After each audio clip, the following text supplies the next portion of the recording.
सर्वप्रथम अवधूत चिंतन श्री गुरुदेव दत्त. आपला देव हा प्रत्येक माणसाला अंधारातून प्रकाशाकडे नेत असतो, पण फक्त देवावर विश्वास पाहिजे आणि थोडी सहन करण्याची शक्ती ठेवली पाहिजे. आजचा अनुभव हा एका ताईंचा आहे, जो की तुम्ही कधीही न विसरणारा हा आजचा अनुभव आहे. चला तर मग ताईंच्या शब्दात अनुभवाला सुरुवात करूया. ताई म्हणतात, माझ्या आयुष्यातील खूप मोठा अनुभव आहे. अनुभव सांगण्या मागचं कारण हेच आहे की माझ्यामुळे एकतरी स्वामी भक्त घडावा. प्रत्येकाच्या आयुष्यात अनेक संकटे, दुःख असतात, पण त्यांना सामोरं जाण्याची ताकद फक्त स्वामी महाराज देतात. आणि असंच माझ्यासोबत घडलेला एक प्रकार सांगत आहे. मी स्वामी सेवेत येऊन खूप वर्ष झाली. माझी स्वामींनी खूपदा परीक्षा बघितली.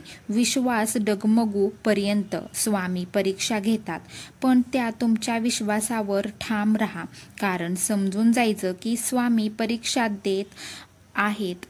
मी पूर्णपणे स्वामी भक्त झालो होतो, कारण उठता बसता फक्त माझ्या तोंडातून श्री स्वामी समर्थ निघायचं. माझं शिक्षण पूर्ण झालं होतं. मला शिक्षकाची नोकरी मिळावी यासाठी मी खूप धडपड करत होती, पण काही ना काही समस्यांना सामोरे जावं लागायचं. आणि माझ्या नवऱ्याचं असं म्हणणं होतं की जर तुला सरकारी शिक्षकाची नोकरी लागली तरच करायची, नाही तर प्रायव्हेटमध्ये नाही करायची. माझी खूप जास्त तळमळ असायची की मला स्वतःच्या पायावर उभं राहायचं आहे, स्वतःचं काहीतरी अस्तित्व निर्माण करायचं आहे.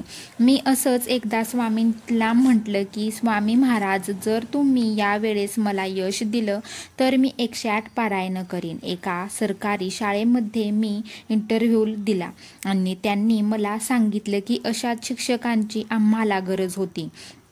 चक्क मला त्यांच्या बोलण्यावर विश्वासच बसेना की हा चमत्कार झाला तरी कसा. पण म्हणतात ना, वेळ आल्यावर आपल्याला योग्य ती गोष्ट मिळते. मी माझं काम चालू ठेवलं, ते आजपर्यंत करत आहे आणि स्वामींच्या कृपेने असंच चांगलं होणार आहे.